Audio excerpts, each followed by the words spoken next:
वहीं हम रात के वक्त में भयानक गहरे दलदल में एक मगरमच्छ को देखते हैं। अजीब बात ये थी कि इस पर एक रेड लाइट चल रही थी और ये रेड लाइट अगले कुछ मिनटों में उसी मगरमच्छ की मुसीबत की वजह भी बन जाती है। दलदल के अंदर मौजूद कोई बड़ा सा जानवर उस मगरमच्छ पर हमला कर देता है। वो जानवर कौन था, कहाँ से आया था और आखिर मगरमच्छ का क्या एंड हुआ, ये तो दिखाया नहीं जाता। पर सीन कट होकर दूसरी तरफ हम सिस्टीन और उसकी दोस्त को देख पाते हैं। सिस्टीन की मॉम बहुत ज़्यादा बीमार थी, जिसकी वजह से सिस्टीन काफ़ी दुखी रहा करती थी। उसने अपने फ्रेंड के साथ वेकेशन का प्लान बनाया था, लेकिन जब वो वेकेशन पर आई तो गुस्से में मैनेजर ने उसे जॉब से निकाल दिया। उसका मूड बहुत ज़्यादा ख़राब था। पर यहाँ पार्टी में हैना उसे संभालती है और उसे अपने नए एडवेंचर प्लान के बारे में बताती है। इसी बार में वो एक रोड्रिगो नाम की आदमी से मिली थी, जिसने उसे ऑफर करवाया कि वो बहुत ही कम पैसों में उन्हें मगरमच्छ दिखाएगा, वो भी दलदल के अंदर। सिस्टर भी सुनकर एक्साइटेड हो जाती है, क्योंकि अब जॉब तो चली ही गई थी, तो क्यों ना लाइफ एंजॉय कर ले जाती। अब ये लोग सुबह रोड्रिगो के दिए हुए एड्रेस पर पहुंच जाते हैं और वहां जाकर देखते हैं कि सिर्फ वही नहीं कि बहुत सी और फैमिलीज भी रोड्रिगो के उसी एडवेंचर प्लान के लिए यहाँ पर आई हुई थी। रोड्रिगो पहले उन्हें जंगल के बीचों बीच ले जाता है, जहाँ पर उसने और उसके बॉस ने अपने क्लाइंट्स के लिए एक छोटा सा म्यूजियम बना के रखा हुआ था। इस म्यूजियम के अंदर बहुत से जंगल में मिलने वाले खतरनाक जिंदा जानवर और बहुत से मरे हुए जानवरों के स्केलेटन्स रखे हुए थे। अब बॉस यहाँ आने वाले सभी लोगों को म्यूजियम का टूर देता है और इन सब को एक बहुत बड़े हिप्पो का स्कल भी दिखाता है और बताता है कि 1980s में उसी ने इस बड़े हिप्पो का शिकार किया था, लेकिन अब यहाँ पर कोई हिप्पो नहीं रहता। सिस्टीन, हैना और यहाँ उनके साथ और साथ ही इसे हिप्पो के स्कल के साथ पिक्चर लेते हैं और इसी सब के दौरान रोड्रिगो दलदल में जाने की पूरी तैयारी कराता है। वो इन सबको बोट में बिठाते हुए लाइफ जैकेट देता है और इन सबको बहुत सारे इंस्ट्रक्शंस भी देता है, जिनमें ये इंस्ट्रक्शन थी कि पानी में हाथ कोई नहीं डालेगा, क्योंकि पानी में बहुत से खतरनाक जानवर थे जो इन्हें नुकसान पहुंचा सकते थे। ये लोग अब दलदल के अंदर निकल जाते हैं और जंगल के बीचों बीच एक भयानक जगह पर पहुंच जाते हैं। सबको इस एडवेंचर का काफी मजा आ रहा था। रोड्रिगो अब अपना मोबाइल निकालता है और एक ट्रैकर को ट्रैक करने लगता है और यहाँ हमें एक बहुत बड़ा ट्विस्ट ये रिवील होता है कि कल रात में जिस मगरमच्छ के ऊपर हमने जलती हुई रेड लाइट देखी थी, असल में वो रेड लाइट एक ट्रैकर था जो कि रोड्रिगो ने लगाया हुआ था। उसी ट्रैकर को ट्रैक करते हुए वो विजिटर्स को मगरमच्छ के पास लाया करता था और फिर कुछ खाना वाना देकर उसे बाहर निकाल कर सब लोगों को मगरमच्छ दिखा दिया करता था। लेकिन आज उसे वो मगरमच्छ अपने ट्रैकर पर मिल ही नहीं रहा था। जहां उसका ट्रैकर गिरा हुआ था वहां पर कुछ भी नहीं था। रोड्रिगो वहां पर बहुत सारे मार्शमैलो डालता है, मगरमच्छ फिर भी बाहर निकल कर नहीं आता। यहाँ तक कि रोड्रिगो चिकन और पता नहीं क्या क्या चीजें भी फेंकता है, लेकिन मगरमच्छ तो आज पानी में था ही नहीं। काफी देर इंतजार के बाद जब मगरमच्छ इन्हें नहीं दिखता तो ये लोग आगे बढ़ने लगते हैं और आगे बढ़ने पर यहाँ लोगों की नजर एक अजीब से सीन पर पड़ती है। दूर किनारे पर मगरमच्छ मरा हुआ पड़ा था, उसका सर उसके धड़ से अलग था और सारे उसकी ऐसी हालत को देखकर डर जाते हैं। आखिर मगरमच्छ की ऐसी हालत किसने की होगी? अगर ऐसा करने वाला कोई जानवर हुआ और इसी दलदल में हुआ तो समझो इनकी भी जान खतरे में है। यही सोचकर सब लोग डर जाते हैं। यहीं पर रात वाली मिस्ट्री भी खुल जाती है, लेकिन हम तो जानते हैं कि इस मगरमच्छ पर हमला किया था रात वाले उस बड़े से जानवर ने। रात में तो मगरमच्छ का नहीं दिखाया गया, पर अब हम जानते हैं कि मगरमच्छ मर चुका है और सच में जिसने हमला किया है वो बहुत ही खतरनाक है। यहाँ पर ओल्ड मैन जो अपनी बेटी और उसकी बेटी के साथ आए हुए थे वो फौरन से रेस्क्यू टीम बुलाने को बोलते हैं, लेकिन रोड्रिगो मना कर देता है और ओल्ड मैन की बहुत डांट सुनने के बाद वो सच भी बोल देता है कि यहाँ पर आना अलाउ ही नहीं है। वो इलीगली सबको यहाँ पर लाया था और अगर वो यहाँ रेस्क्यू टीम को बुलाता है तो वो और उसके बॉस जेल में चले जाएंगे। सब लोग उसके ऊपर गुस्सा होने लगते हैं, लेकिन वो सब लोगों को समझाता है कि गुस्सा होने की जरूरत नहीं है, मैं जल्द ही आप लोगों को इस इलाके से निकाल कर ले जाऊंगा। अभी तक लग तो इन्हें भी यही रहा था कि ये लोग सही सलामत वापस पहुंच जाएंगे, लेकिन गारंटी तो नहीं ना थी। कुछ ही दूर जाने पर अचानक से कोई इनकी बोट को धक्का देने लगता है और उनकी बोट को उल्टा देता है। सभी लोग पानी के अंदर गिर जाते हैं और तड़पने लग जाते हैं। सब लोग अपनी सारी हिम्मत जमा करते हैं और अपनी उल्टी हुई बोट की तरफ ही बढ़ने लगते हैं। लेकिन यहाँ पर डायना, एक बिजनेस वुमन, वो इस बोट की तरफ नहीं आ पाती क्योंकि वो बोट से बहुत दूर गिरी थी। अपनी जान बचाने के लिए वो जल्दी से पानी से निकलकर एक पेड़ के ऊपर चढ़ जाती है। आहिस्ता आहिस्ता कर जब सब लोग पानी से निकल आते हैं तो रोड्रिगो भी अपनी पूरी ताकत लगाते हुए बाहर निकलता है और हमें पता चलता है कि पानी के ऊपर किसी चीज़ ने उसके ऊपर हमला कर दिया था और अब वो बहुत ज़्यादा जख्मी है। ये सारे लोग उसकी मदद करते हैं और जैसे तैसे कर अभी उसे बोट पर चढ़ाते ही हैं कि अचानक से दोबारा उनकी बोट को कोई धकेलने लगता है। ये सब लोग पैनिक हुए बगैर स्टिल बैठे रहते हैं और पानी के अंदर जो भी चीज़ इन्हें धक्का दे रही थी वो इनकी बोट को दरख्तों के पास लाकर छोड़ देती है। खैर, इस वक्त के लिए तो ये सब अच्छा ही हुआ था। ज़्यादा वजन होने की वजह से बोट भी ज़्यादा पानी में डूब रही थी और दरख्तों के पास आने की वजह से जल्दी से इनमें से कई लोग दरख्तों के ऊपर चढ़ जाते हैं। बोट के ऊपर जो लोग थे वो रोड्रिगो की हेल्प करना चाह रहे थे, उसकी जान बचाने की कोशिश कर रहे थे, लेकिन फर्स्ट एड बॉक्स भी पानी में गिर गया था। सिस्टीन अब अपनी जान को खतरे में डालते हुए आहिस्ता आहिस्ता दरख्त का सहारा लेते हुए पानी में उतरने की कोशिश करती है और किसी तरह उस फर्स्ट एड बॉक्स को हासिल कर बोट के पास ले जाती है। यहाँ ओल्ड मैन की बेटी एक नर्स थी, वो फर्स्ट एड बॉक्स से एक चाकू और एक फ्लेयर गन निकालती है और चाकू को बहुत तेज गर्म करते हुए रोड्रिगो के जख्मों पर लगा देती है, जिसकी वजह से जख्मों से खून आना भी बंद हो जाता है और इन्फेक्शन के चांसेस भी कम हो जाते हैं। रोड्रिगो का दर्द भी अब कम हुआ था। फिलहाल ये लोग बड़ी मुसीबत से निकले थे। अब ये लोग बैठकर सुख का सांस लेने लगते हैं।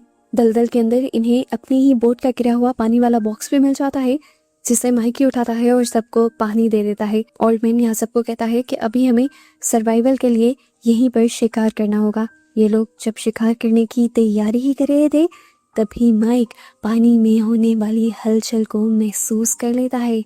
जब वो इस हलचल के बारे में अपने ग्रैंडपा यानी ओल्ड मैन को बताता है तो ओल्ड मैन सबको दरख्तों के ऊपर चढ़ जाने को कहते हैं और अब जब सब लोग पैनिक हुए दरख्तों के ऊपर चढ़ने की कोशिश कर रहे थे तभी लड़खड़ा कर ओल्ड मैन की बेटी पानी के अंदर गिर जाती है। सिस्टीन जो अभी नीचे वाली टहनी पर ही थी, अपनी जान की परवाह ना करते हुए सिर्फ ओल्ड मैन की बेटी को बचाने के लिए पानी के अंदर जंप करती है और उसे सहारा देते हुए बोट के ऊपर ले आती है। अभी इसी मुसीबत से निकलकर इन्होंने सांस लिया नहीं था कि दूसरी तरफ हैना जिस दरख्त पर थी उसी दरख्त के ऊपर वो जानवर आकर जोरदार हमला करता है और लड़खड़ा कर हैना भी उस दरख्त से पानी में गिर जाती है। सिस्टीन अपने दोस्त को मुश्किल में देखकर तड़प जाती है और फौरन उसकी तरफ भागने की कोशिश करती है, लेकिन हैना उससे काफी दूर थी और इस टाइम हैना के करीब वो ओल्ड मैन थे जिसकी बेटी को अभी सिस्टीन ने बचाया था। वक्त आ गया था एहसान का बदला चुकाने का, इसलिए फौरन ओल्ड मैन भी पानी के अंदर जंप कर देते हैं और हैना को बचाने की कोशिश करते हैं और इस सब में बेचारे ओल्ड मैन उस जानवर का शिकार बन जाते हैं। उस जानवर ने बुरी तरह उस ओल्ड मैन पर हमला किया था कि अब पानी में सिर्फ ओल्ड मैन का खून ही नजर आ रहा था। उसकी मौत से सब शौक रह जाते हैं और कोई भी यहाँ कुछ बोल नहीं पाता। सिस्टिंग जल्दी से अपने हवासों पर काबू पाती है और हैना को दोबारा पानी से निकालने की कोशिश करती है, लेकिन हैना का वजन बहुत ज्यादा था, वो उसे ऊपर की तरफ खींच नहीं पाती और अब हैना उसका हाथ छोड़ते हुए खुद ही पानी की दूसरी तरफ जाकर दरख्त के ऊपर चढ़ने की कोशिश करती है और इससे पहले कि वो कामयाब हो जाती वही जानवर पानी से निकल कर अचानक से उसके ऊपर हमला कर देता है और उसे भी लेकर पानी में डूब जाता है। हैना भी मौत के घाट चढ़ चुकी थी और 2 लोगों की मौत के बाद ये सब लोग सदमे में आ गए थे। अब तो इन सब लोगों को भी अपने जान के लाले पड़ गए थे। आहिस्ता आहिस्ता रात के गहरे अंधेरे बिछा जाते हैं। ये लोग लौट कर अभी भी नहीं जा पाते तो दूसरी तरफ बॉस को भी टेंशन होने लगती है। वो अपने एक दूसरे साथी को कहता है कि जाओ जाके रोड्रिगो को ढूंढ कर लाओ, लेकिन वो लड़का रात के अंधेरे में खतरा मोल लेने के लिए ज्यादा पैसे मांग रहा था। वॉकर ये पैसे देने के लिए तैयार नहीं था, इसीलिए वो तैयारी करके खुद आगे बढ़ने लगता है। दूसरी तरफ सब लोग थके हारे अभी भी जंगल के दरमियान में बैठे हुए थे। सिस्टीन यहाँ अलग दर्द में थी और रोड्रिगो अलग दर्द में था। वो नर्स सिस्टीन के पास जाती है और उससे पता चलता है कि सिस्टीन जब अपनी दोस्त को खींचने के लिए एफर्ट कर रही थी तभी उसका हाथ डिसलोकेट हो गया था, यानी उसकी हड्डी आगे पीछे हो गई थी। वो नर्स अपनी ट्रेनिंग का इस्तेमाल करते हुए जल्द ही उसके डिसलोकेट हुए हाथ को ठीक कर देती है और उसके बाद रोड्रिगो के पास जाती है। वो समझ रही थी कि रोड्रिगो को इस टाइम कमजोरी हो गई है और पानी की कमी हो गई है। वो रोड्रिगो को पानी पिलाती है और उसे होश दिलाती है।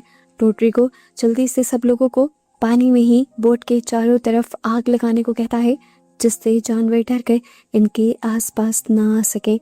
इसके बाद रोड्रिगो सबसे कहता है, हो सके तो मुझे माफ कर दीजिएगा। अगर मैं आप लोगों की बात मानकर वक्त पर रेस्क्यू टीम को बुला लेता तो आज शायद हम सब ही जिंदा होते। अब वो इन लोगों से कहता है कि अगर कोई जाकर बोट के अंदर से मेरा ओरिजिनल ट्रैकर निकाल कर ला सकता है तो ले आए, उसके जरिए हम रेस्क्यू टीम को बुला पाएंगे। ये सुनकर फौरन सिस्टीन दोबारा से सेक्रीफाइस देने के लिए तैयार हो जाती है। रोड्रिगो उसे समझाता है कि बोट के अंदर वो ट्रैकर उसे कहाँ मिलेगा और उसके बाद एक चाबी भी देता है और फिर सिस्टीन पानी में जंप कर देती है। वो पानी के नीचे से होते हुए बोट के अंदर जाती है और जल्द ही लॉकर को ढूंढकर उसे खोलने की कोशिश करती है।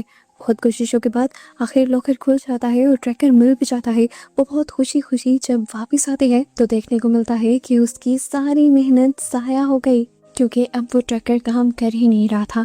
रोड्रिगो जल्दी से फ़ोन बाहर निकालता है और बैटरी को खुश कर दोबारा फ़ोन को ऑन करने की कोशिश करता है और फाइनली इस मर्तबा फ़ोन ऑन हो भी जाता है, जिससे वो अपनी लोकेशन को रेड अलर्ट पर भेज देता है।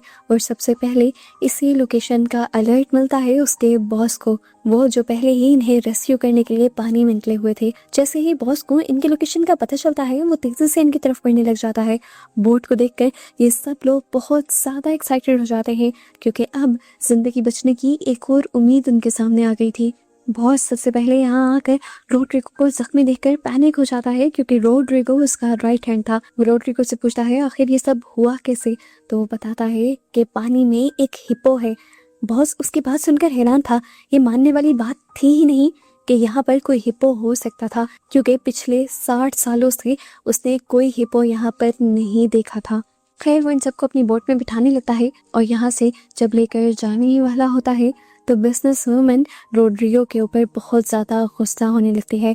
जो कुछ उसके साथ हो चुका था वो उसके लिए पैनिक थी और सारी चीज़ों का इल्ज़ाम रोड्रिगो पर ही लगा रही थी। यहाँ तक कि वो तो रोड्रिगो को मारने भी पहुंच जाती है। माइकी उसे पीछे से कंट्रोल करने की कोशिश करता है तो वो माइकी को भी पीछे धक्का देते हैं और माइकी पानी में गिर जाता है और अगले ही लम्हे हिप्पो आकर उसे पानी में ही खा जाता है। और ये देखकर सब लोग शॉक रह जाते हैं। अब तो बॉस को भी इन सब की बातों पर यकीन आ गया था और नर्स जिसका माइकी बेटा था वो तो अब अपना कंट्रोल ही खो चुकी थी।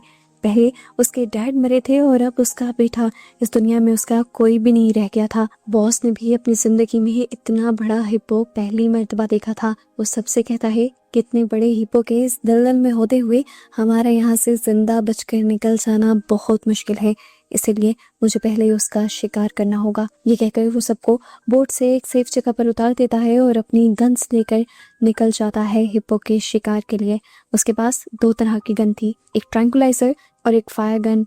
ट्रैंकुलाइजर से वो पहले हिप्पो को बेहोश करता और दूसरी गन से बाद में उसे मारता। अब यहाँ जहाँ रोड्रिगो और उसका बॉस हिप्पो को शिकार करने की तैयारी कर रहे थे, वहीं दूसरी तरफ माइकी की मॉम सदमे में पानी में उतर जाती है अपने बेटे को ढूंढने के लिए, ये सोचे बगैर कि वो तो मर चुका है।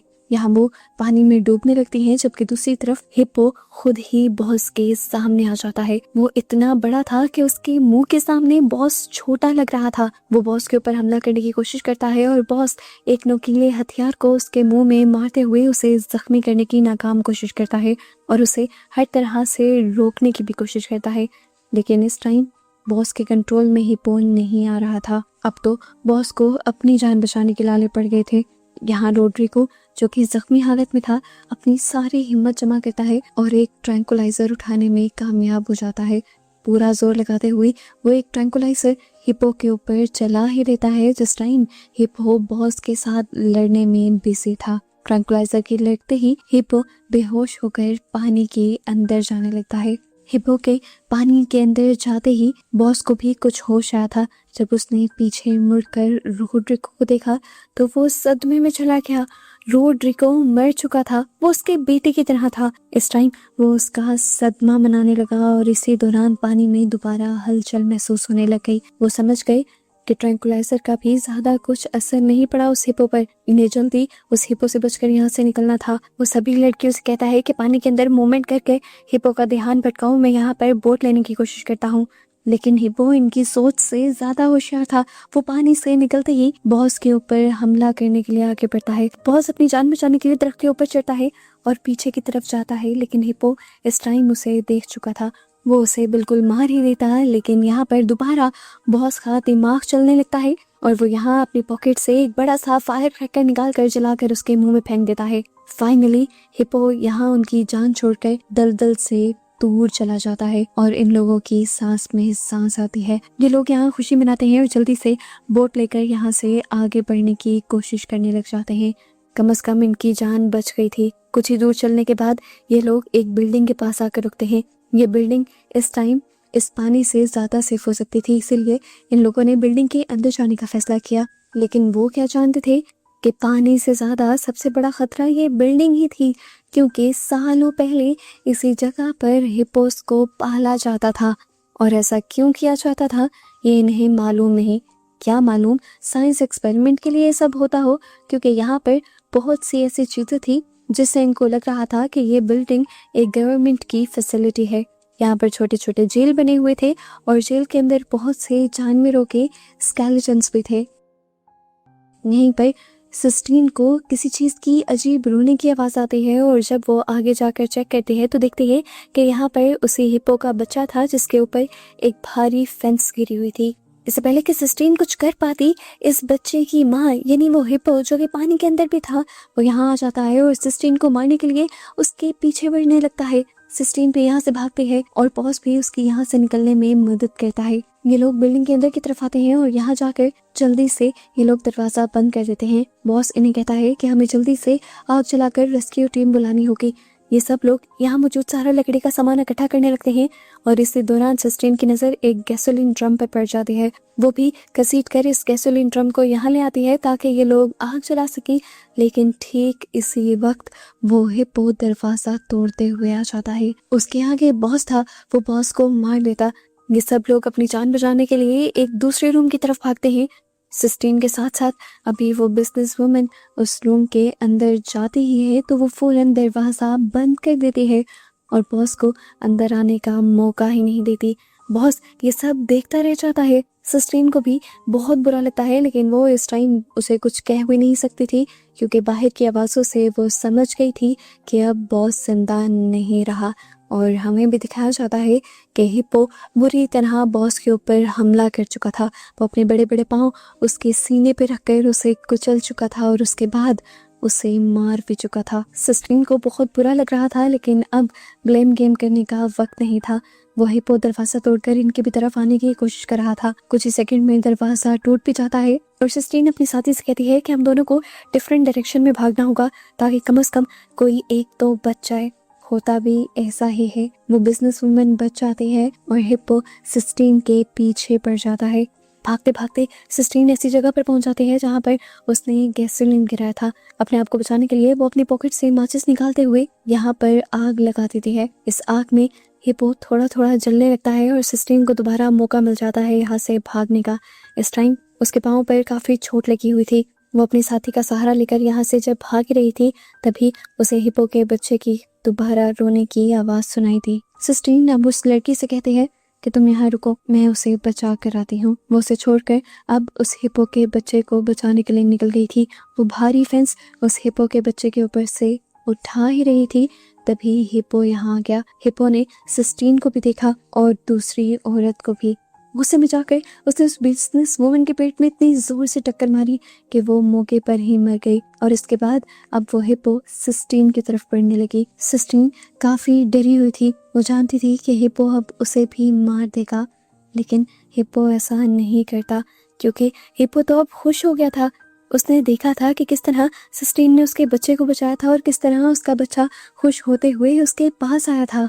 वो हिप्पो इस टाइम अपने बच्चे के साथ खेलने लग जाती है और आखिरी मर्तबा प्यार भरी नजरों से सिस्टीन को देखकर यहाँ से मुड़ जाती है। मौका पाते ही सिस्टीन जल्दी से ऊपर के जंगले की तरफ जाती है जहाँ अब रेस्क्यू हेलीकॉप्टर की भी आवाज़ें आ रही थी। इन लोगों ने जो मिलकर आग चलाई थी, उसी के सिग्नल्स के जरिए ये मदद यहाँ आ रही थी। सिस्टीन की किस्मत अच्छी थी। एक तो हिप्पो ने उसको जिंदा छोड़ दिया था और दूसरा जंगल के खतरों से भी वो जल्द ही आज़ाद हो गई थी इस रेस्क्यू टीम के जरिए। हालांकि उसके सारे साथी मारे जा चुके थे। इस सब का उसे दुख भी था। प्लेन के ऊपर उड़ते हुए वो नीचे दलदल की तरफ देखती है, जहाँ वो हिप्पो अपने बच्चे को लेकर दलदल में ही जा रहा था। ये देखकर उसे और दुख होता है, क्योंकि वो जानती थी कि जैसा उसके साथियों के साथ हुआ, ये हिप्पो वैसा ही अब और लोगों के साथ भी कर सकते थे और वो किसी की भी किस्मत को बदल नहीं सकती थी। सिस्टीन की इन्हीं भयानक सोचों के साथ उसे जिंदा दिखाते हुए ये मूवी यहाँ खत्म हो जाती है।